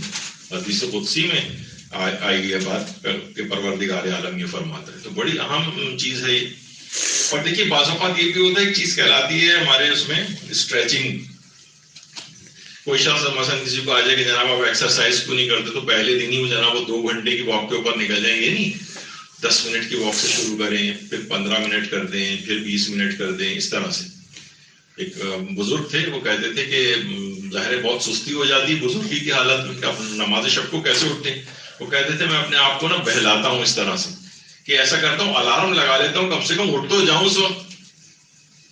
تو کہتے ہیں کہ جب الارم لگ گیا اور آنکھ کھولی گئی تو سوچتے ہیں کہ چلو ایسا کرتا ہوں بستر پہ نماز نہیں پڑھوں گا، کون وضو کرنے جائے، کم سے کم ٹانگ لٹکا کے تھوڑی دیر بیٹھ جاؤں. جب بیٹھ ہی گئے تو سوچتے ہیں وضو کر کے جانا کون سا مشکل ہے، یہاں تک کہ میں اپنے آپ کو بہلا کے کام کروا ہی لیتا ہوں اور نماز بھی پڑھ لیتا ہوں. تو یہ نیکیوں کے اندر بھی ہوتا ہے کہ ایک دم سے بہت بڑی ٹاسک آپ نہ لے لیں کہ بہت ہی بڑے اپنے سامنے جو ہے نا ٹارگیٹ کھڑے کر لیں جو ایک دفعہ کے بعد پھر وہ ہو ہی نہیں پاتے. چھوٹے جب بھی کہا جاتا ہے کہ نیکیاں جو ہیں جو مسلسل ہوں چاہے کم ہوں لیکن ایک استقلال اس کے اندر ہو. تو بہرحال حدیث قدسی میں یہ بات آئی. اچھا، عقل کو بڑھانے والے 2 اعمال جسے کہا جاتا ہے کہ اس سے عقل میں اضافہ ہوتا ہے. بہت سے لوگ کہتے ہیں بھائی جس کو اللہ نے عقل ہی اتنی دی ہے. یہاں پہ کتنے ایسے دروس ہو چکے ہیں اسی مدرسے میں جس میں عقل کو بڑھانے کے اعمال بھی بتائے گئے تھے. اس میں سے 2 اعمال خاص طور پہ ہیں. ایک تو یہی ہے کہ تلاوت قرآن کرنا، تلاوت قرآن. اور خاص طور پہ جو بچوں والے افراد ہیں کوشش کریں گے جس وقت تلاوت قرآن ہو. ہمارے یہاں عام طور پہ بہت ہی وسپر اور اس میں بہت سرگوشی کے انداز میں تلاوت کی جاتی. نہیں، آواز سے بلند تلاوت ہونی چاہیے. یعنی کہا جاتا ہے کافی عرصے پہلے، آج سے تقریباً 20-30 سال پہلے گھروں سے لوگوں کے تلاوت قرآن کی صبح کو آوازیں آتی تھی، گزرتے ہوئے گلی میں لوگ آوازیں سنتے تھے، بڑے بوڑھے تلاوت کرتے تھے. کہیں سے اب تلاوت قرآن کی کوئی آواز گھروں سے نہیں آتی بلکہ لوگ بہت سرگوشی میں شرماتے ہوئے تلاوت کر رہے ہوتے ہیں. کسی کو بالکل پن ڈراپ سائلنس ہوتا ہے. تو بہرحال آواز بلند تلاوت کرنی چاہیے، بچوں کے کانوں تک بھی چیز جائے، گھر میں نورانیت اور برکتیں جو ہے آتی. تو اس سے عقل میں اضافہ ہوتا ہے. اور اس کے علاوہ دائم الوضو رہنے سے بھی عقل میں اضافہ ہوتا ہے، یعنی باوضو رہنا، اس سے بھی عقل بڑھتی. یعنی سوچے جتنی دفعہ آپ باوضو رہیں گے اتنے ہی عقل میں آپ کے نشو و نما اور اضافہ ہوتا جائے گا. اور اس سے کیا ہوگا جناب جتنی زیادہ انسان عاقل ہوتا جائے گا اتنے ہی گناہوں سے بچے گا. اصل عقل مند تو وہی ہے نا جو گناہوں سے بچے. یعنی کیسے ممکن ہے اسے پتا ہے کہ اس کا نتیجہ آتش جہنم میں جانا ہوگا اور پھر بھی ان کاموں کو کرتا رہے. عقل مندی کا کام تو نہیں کہ اس کا نتیجہ اتنا نقصان دہ صورت میں نکلنا ہے. یہ آیت اللہ جواد انصاری مدانی ان کی بہترین نماز جس طریقے سے پڑھتے تھے اور انتہائی خشوع و خضوع کے ساتھ, تو بہرحال دائم الوضو رہنا, اس سے عقل میں اضافہ ہوتا ہے. اچھا, باوضو ہو کر جتنے بھی آپ اذکار الہی کرتی ہیں, جتنی بھی دعائیں پڑھ رہی ہیں, زیارات پڑھ رہی ہیں, جتنے بھی اذکار پڑھ رہی ہیں, ان سب کی قوت میں اضافہ ہو جاتا ہے. یعنی بہت پاورفل ہو جاتے ہیں, ان کے اثرات اور زیادہ پروناؤنس زندگی میں نظر آتے ہیں. جب بھی ہمارے چھٹے امام جعفر صادق علیہ فرماتے ہیں کہ کوئی شخص باوضو ہو کر کسی نعمت کے لیے خدا کا سجدہ شکر ادا کرے تو خدا اس کو 10 نیکیاں عطا کرے گا اور 10 بڑے گناہ اس کے معاف کرے گا. کبیرہ گناہ یعنی 10 بڑے گناہ اس کے معاف کرے گا. دیکھا جائے سجدہ شکر کے لیے وضو تو ضروری نہیں, لیکن فرمانے باوضو ہو کر اگر تم نے نعمت کا کوئی سجدہ شکر کیا. جب بھی علماء کی ایک وہ تھی, جب ہمارے یہاں سجدہ شکر کے اوپر بھی ایک لیکچر ہو چکا ہے, تو اس میں بھی یہ چیز آئی تھی, گھر میں ایک مصلی ہر وقت بچھا رہنا چاہیے. آتے جاتے جو علامہ رشید ترابی نے بھی جو سجدے کے اوپر جملہ کہا تھا, جو ان کی مشہور ٹی وی کے اوپر ایک مجلس آتی ہے کہ ایک سجدہ بے اختیار ہو جائے, یعنی آتے جاتے کتنی نعمتیں آپ کو اپنی پروردگار نے جو آپ پر کی آپ کو یاد آئیں گی. امام اپنی سواری سے اتر کر سجدہ شکر انجام دیتے تھے. راوی پوچھتے تھے کہ مولا یہ کیا ہوا؟ کہا ایک نعمت خدا یاد آ گئی تھی, اس کا سجدہ شکر ادا کیا. سبحان اللہ. تو اس طریقے سے ایک جانماز, ورنہ یہ نہ ہو کہ جانماز اتارنی پڑے گی الماری کے اوپر, پھر اسے کھولنا پڑے گا, بچھانا پڑے گا, پھر وہی سستی والا اگر چاہیے بھی کوئی اتنا بڑا مسئلہ نہیں, لیکن ہماری زندگیاں ایسی نیک کاموں کے سلسلے میں سستی کا شکار ہو گئی. تو چلیں بچھائی رہے. اس پہ لوگ کہتے ہیں پھر وہ شیطان نماز پڑھنے لگتا ہے, تو علامہ ذیشان حضرت جوادی مذہب کہا کرتے تھے اچھی بات ہے نماز پڑھ لے اگر وہ کم وقت. تو بہرحال باوضو ہو کر شکر کا سجدہ یعنی اذکار کی وہ بڑھ جاتی ہے, قوت اور طاقت بڑھ جاتی ہے اس سے, اور فوائد آپ کو اتنے ہی زیادہ ملتے ہیں. تجدید وضو جتنا کریں گے اتنا ہی بات یاد خدا کا باعث بنے گی. بار بار آپ کو خدا یاد آئے گا, بار بار. ہم دیکھتے ہیں وضو کی جو مستحب دعائیں ہیں, جب وضو کر ہی رہے ہیں تو اسی دوران یعنی یہ وضو کی مستحب دعائیں یہ اپنے سامنے جہاں پہ آپ وضو کرتی ہیں دیوار کے اوپر کہیں فریم کروا کے کہیں بھی اس طرح سے کر کے ٹانگ لیں تو یاد ہو جاتی ہیں. یعنی جب پانی پہ نگاہ پڑے تو خدا کے نام سے اور اس کی مدد سے اور حمد و ثنا اس کے لیے مخصوص ہے جس نے پانی کو پاک قرار دیا, اسے نجس نہیں بنایا. اب یاد خدا آ رہی ہے. وضو سے پہلے ہاتھ دھو رہا ہے اپنے, خدا مجھے توبہ کرنے والے اور پاکیزہ پاک و پاکیزہ لوگوں میں قرار دے, یہ دعا آ رہی ہے. امیر المومنین نے دعا تعلیم کی, یہ روایت میں حضرت امیر المومنین سے منسوب ہے.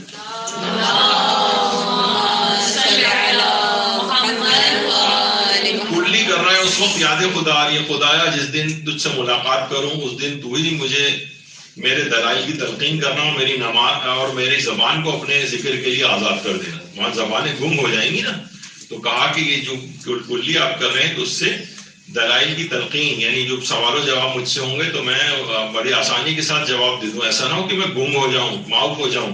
میں نے آیت اللہ جوادی عاملی کا وہ ایک دفعہ نقل کیا تھا, وہ فرماتے تھے کہ بہت سے لوگوں سے جب سوال پوچھا جائے گا کہ تمہارا نبی کون ہے تو انہیں رسول اللہ کا نام ہی یاد نہیں آئے گا.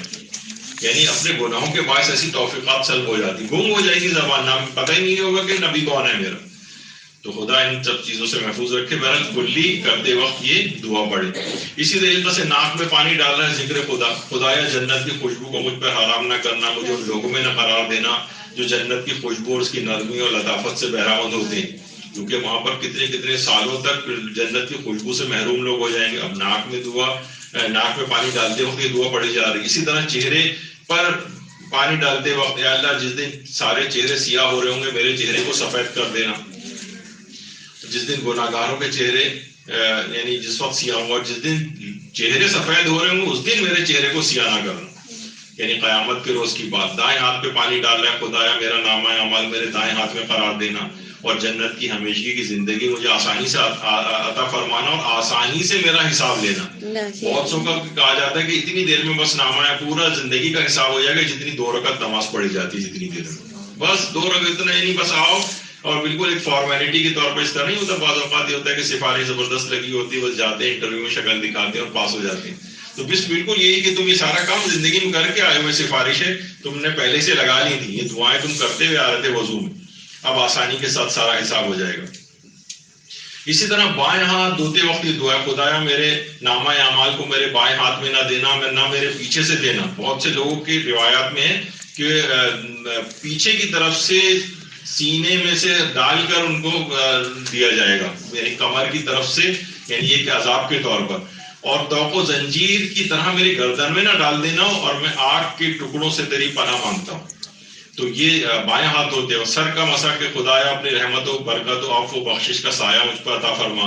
اور پاؤں کے دھوتے وقت اے خدا میرے قدموں کو پولے سے رات سے اس دن ثابت قدم کر دینا جب سارے قدم لرز رہے ہوں گے, اور میری کوششوں کو اس راہ میں قرار دینا جسے تو راضی رہے اے صاحب ذوالجلال والاکرام.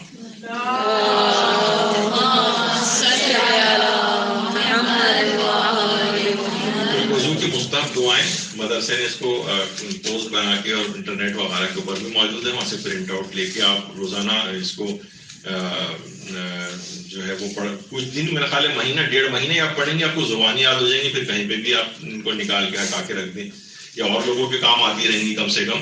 تو یہ کیا ہے کہ یاد خدا کا باعث, یعنی جتنا دائم الوضو رہیں گے اتنے خدا آپ کو زیادہ یاد رہے گا. جتنا خدا زیادہ یاد رہے گا اتنی زیادہ انسان گناہوں سے بچے گا. جتنا گناہوں سے بچے گا اتنی, یعنی سب ایک ٹرین کے ڈبوں کی طرح سے ایک دوسرے سے کنیکٹڈ چیزیں ہیں, توفیقات بڑھتی چلی جائیں گی. تو دائم الوضو رہنا بڑا فائدہ مند چیز ہے. اچھا, باوضو ہو کر جو بھی کام کیا جائے وہ عبادت میں شمار ہوتا ہے. کوئی بھی عام مباح کام بھی آپ کر رہی ہیں, حتیٰ کہ آپ روٹی بنا رہی ہیں, سالن بنا رہی ہیں, بوتلوں کے اندر پانی بھر کے فریج میں رکھ رہی ہیں, کوئی بھی اس طرح سے کام, حتیٰ کہ جھاڑو بھی دے رہی ہیں, کوئی بھی کام, وہ سب کا سب کام عبادت بن جاتا ہے. باوضو ہو کر جو کام بھی کیا جائے وہ عبادت میں شمار ہو. اچھا, وضو کے متعلق دیکھیے, خواہ واجب ہو یا مستحب, یہ نمازوں کے لیے کفایت کرتا ہے. جبکہ غسل کے اندر آپ نے دیکھا ہے کہ اکثر اختلاف مراجع بھی ہے اس کے اندر, کہ بہت سے غسل ایسے ہیں جو مثلاً جو کہ یعنی غسل میں یہ والی چیز بعض اوقات نہیں. ہاں, معتبر غسل ہو تو ایک الگ بات ہے, لیکن غسل کتنے سارے آپ نے دیکھے ہیں. مثلاً غسل توبہ اگر آپ کریں تو وہ نماز کے لیے کفایت نہیں کرتا. غسل جمعہ کفایت کرتا ہے. مثلاً آقا سیستانی کے نزدیک رہبر معظم تو کہتے نہیں, اس میں وضو کرنا پڑے گا. تو بہرحال وضو خواہ واجب ہو یا مستحب, یہ نمازوں کے لیے کفایت کرتا ہے. مثلا آپ نے تلاوت قرآن کی نیت سے وضو کیا, اس سے آپ نمازیں بھی پڑھ سکتی ہیں. لوگ اکثر یہ دماغ میں ان کے آتا ہے جس کام کے لیے وضو کیا ہو بس وہی کام اس سے ہو سکتا ہے. نہیں, ایسا نہیں. پاکیزگی آپ کو حاصل ہو گئی, تلاوت قرآن کے لیے وضو کیا ہے تو سارے کام اس سے ہو سکتے ہیں. جن کے کاموں کے لیے وضو ثواب بھی ہو سکتا ہے, وضو کے حروف قرآن کو بھی ہاتھ لگایا جا سکتا ہے, وغیرہ وغیرہ. اچھا, ایک چیز اور بھی ہے, اور وہ ہے وضو میں دیکھیے جو جتنی چیزیں ہمارے کے الگ الگ فائدے ہوتے ہیں. استنشاق کرنا, یہ ناک میں پانی کھینچنا. بعض اوقات ہمارے یہاں یہ ہوتا ہے کہ عام طور پر جس طریقے سے ناک میں پانی ٹچ کرنا, یہ نہیں ہے پانی کو اندر کھینچے. بلکہ مولانا اسد شاکری صاحب جو یہاں پر آپ کو درس بھی لے چکے ہیں, وہ فرماتے ہیں کہ نجف میں ان کے استاد نے خاص طور پر اس کی تاکید کی کہ اس طرح سے کم ناک میں پانی کھینچا جائے کہ تھوڑا سا اندر جا کر لگے آپ کو, تھوڑی سی اریٹیشن سی ہو آپ کو. یعنی ہمارے یہاں عام طور پر میں نے جو دیکھا ہے وہ یہ ہے کہ صرف ناک پہ ایسی بس پانی ہلکا سا صرف ٹچ کرتے ہیں خالی, اسے اندر کھینچتے نہیں. اس کو استنشاق کرنا جو ہے وہ کہا جاتا ہے. حتیٰ کہ اس کے بہت سے دنیاوی فائدے بھی. ان کے استاد نے یہ بات بتائی کہ اس کے بعد سے تمہارا حافظہ بہت قوی ہو جائے گا اگر تم استنشاق بہت اچھا کرو گے. وہ کہہ رہے ہیں پھر میں نے اس کا تجربہ کیا اور واقعی اتنے بڑے بڑے خطبے حدیثیں چیزیں میں نے خود آبزرو کیا کہ میں اچانک سے بہت نمایاں تبدیلی میرے اندر آئی ہے اور مجھے بہت آسانی سے چیزیں, یعنی حافظہ میرا قوی ہو گیا. تو بہت سی چیزیں باقاعدہ پریکٹس بھی کی جاتی ہے. تو ناک میں پانی ڈالنے کا اس لحاظ سے فائدہ. اچھا, جس وقت انسان پیروں کا مسح کرتا ہے تو رسول خدا صلی اللہ علیہ وآلہ وسلم اللہ اسے قیامت کے دن پورے صراط سے آسانی سے گزار دے گا جس وقت لوگوں کے قدم وہاں پہ ڈگمگا رہے ہوں, کیونکہ اس نے بہت دفعہ مسح کیا. یعنی دائم الوضو ہونا, اتنی دفعہ پاؤں کا مسح کرنا, یعنی انڈیویجول جو ایکٹس ہیں وضو کے اندر ان کے الگ الگ فائدے بھی. تو بہرحال یہ سب چیزیں. اور اگر وضو کرتے وقت اللہ کا نام اپنی زبان پر جاری کرے، بسم اللہ کہہ کر وضو کرے، اور اگر وہ دعائیں ہی پڑھ رہا ہے جو بھی آپ نے پڑھی وہ تو سارے اس میں بار بار اللہ کا نام آ رہا ہے، تو اس کا پورا جسم پاک ہو جاتا ہے، چھٹے امام فرماتے ہیں، اور یہ وضو دوسرے وضو تک کے گناہوں کا کفارہ بن جاتا ہے. یعنی ممکن ہے ایک دفعہ وضو کرنے کے بعد دوسری وضو کے درمیان اس سے کچھ گناہ ہو جائیں، بے خیالی میں ہو جائیں یا عادتاً ہو جائیں، تو پھر یہ اس کے گناہوں کا کفارہ بن جائے گا. اور وضو کرتے وقت سورہ قدر کی تلاوت، جو بھی وضو کے دوران سورہ قدر پڑھے گا گناہوں سے اس طرح سے باہر آئے گا جیسے ابھی شکم مادر سے پیدا ہوا. اور آیت الکرسی اگر پڑھے گا تو ہمارے پانچویں امام محمد باقر تو خدا اس کو 40 سال کی عبادت کا ثواب عطا فرمائے گا، اس کے 40 درجات کو بلند فرمائے گا. سبحان اللہ. البتہ یہ ضرور ہے کہ یہ تمام چیزیں دیکھی جب بھی ہو جاتی ہیں نا تو انسان بعض اوقات یعنی ایسا نہ ہو کہ ایک مذہبی جنونی کی طرح سے، کبھی ایسا بھی مواقع آئیں گے کہ آپ کو بہت مشکل لگ رہی ہے تو ٹھیک ہے، اپنے نفس کو اتنا زیادہ مجبور نہ کریں کہ وہ جو ہے نا متنفر ہو جائے. یعنی جب تک مائل رہے اس کو مائل رکھیں. ایسا نہ ہو کہ بعض اوقات لوگ اس حد تک، جیسے وہ ہوتا ہے نا کہ ویسے تو یہ کہ نماز جماعت سے مجلس ٹکرانی نہیں چاہیے، یعنی ایسے انتظامات کرنے چاہیے کہ بھائی نماز کے وقت آنے سے پہلے، مغربین سے پہلے مجلس ختم ہو جائے. لیکن کبھی ایسا ہوتا ہے کہ بالکل آخری چند جملے مسائل کے چل رہے ہیں اور خطیب نے بھی بس ختم ہی کرنے والا اور اذان کی آواز آ گئی تو لوگ فوراً اٹھ کے جانا شروع ہو جاتے ہیں، نہیں بس نماز کا وقت ہو گیا. نہیں، اس وقت یعنی اگر 2-4 جملوں کی بات رہ گئی ہے تو مجلس کو کنٹینیو کیا جا سکتا ہے، کوئی اس میں وہ نہیں. بلکہ آیت اللہ مرشی نجفی تو نے ایک دفعہ ڈانٹ دیا تھا کہ لوگ بعض وقت تو وہی ہے کہ آپ ویسے تو ہر نماز کو اپنے اول وقت کے اندر نہیں پڑھتے کہ تمام افراد فجر کی نمازیں بھی قضا کر رہے ہوں گے، آخری وقت میں بھی پڑھ رہے ہوں گے، ظہر بھی آخری وقت میں پڑھ رہے ہوں گے، لیکن جہاں مجلس والی چیز کوئی آئی تو فوراً مجلس کو ٹارگٹ بنا دیتے ہیں. ویسے ہونا نہیں چاہیے، یعنی دونوں کو الگ الگ ٹائمنگز کے اندر، اس سے پہلے نماز کے اوقات سے پہلے. لیکن کبھی بالفرض ایسا ہو جائے تو مجلس کو خراب نہ کریں. تو بعض اوقات یہ ہوتا ہے کہ انسان ذرا سا مذہبی جنونی ٹائپ کا بن جاتا ہے، تو یا خود کرنا شروع کر دیا تو اب لوگوں سے بھی ایکسپیکٹیشن ہو گئی. مثلا سفر پہ آپ ہیں اور جناب نماز شب آپ پڑھ رہے ہیں تو آپ دوسروں کو کہتے ہیں بھائی آپ آئے ہیں اور زیارات پہ آئے ہیں، عمرے حج پہ آئے ہیں تو آپ نماز شب کیوں نہیں پڑھتے ہیں، فلاں ان لوگوں کو آپ ٹارگٹ کرنا شروع ہو جائیں. تو اس طرح سے نہیں ہونا چاہیے. ایک ریلیکس، اس میں کبھی دل نہیں بھی چاہ رہا ہو تو آپ ترک کر دیں. زیادہ سردی لگ رہی ہو چلے نہیں وضو کرنے کو دل چاہ رہا نہ کریں. تو بہرحال اچھا، اس میں ایک اور بھی چیز ہے کہ مستحبات و مکروہات کی تعلیم دینے میں مبالغہ نہیں ہونا چاہیے. جب بھی بیچ بیچ میں ہمیں آپ نے دیکھا کہ یہ مسائل فقہ بھی ڈالنے پڑتے ہیں، تو مسائل فقہ میں یعنی کبھی بھی ایسا نہ ہو کہ بعض اوقات کسی مستحب کی اس قدر تلقین کر دیتے ہیں کہ واجب جیسا بنا دیں. مستحب یعنی حج کی اتنی زیادہ آپ نے تاکید کی تو کہ وہ اکثر لوگ اپنا جاب واب چھوڑ کے، بعد میں جاب نہیں بھی ملے گی، وہ کہتے ہیں پیسے جمع کر کے بس ہم حج پہ جائیں گے. جبکہ فقہی احکام میں بعض اوقات ہو سکتا ہے کہ حج واجب اترے بھی نہیں، یعنی اگر جاب اب مل بھی نہیں رہی ہیں، ایزیلی بعد کی زندگی مشکل ہو جائے گی، تو اس طرح سے جو تم حج کر کے آئے ہو حج واجب بھی تمہارا نہیں اترے گا. تو مستحبات و مکروہات کی جب کبھی بھی آپ تعلیم لوگوں کو دیں تو اس میں مبالغہ نہ ہو. یعنی ایسا نہ ہو کہ بہت زیادہ آپ ایسی تاکید بیان کر دیں تو دونوں پہلو لوگوں کے سامنے رہیں کہ اپنی تمام تر تاکیدات کے باوجود یہ چیز مستحب ہے. اگر نہیں بھی اگر کوئی شخص کر رہا ہے تو بھی اس کو کوئی مسئلہ نہیں ہے، اور اب روحانی تکامل چاہتا ہے، روحانیت کو ترقی چاہتا ہے تو پھر ان سب چیزوں کو ظاہر ہے کہ اگر وہ کرے گا تو اس کے لیے فائدے مند ہوں گی. تو یہ دماغ میں اس لحاظ سے رہے. تو یہاں پر آپ نے دیکھا کہ دائم الوضو ہونے کے لحاظ سے یہ ہماری گفتگو آج مکمل ہوئی.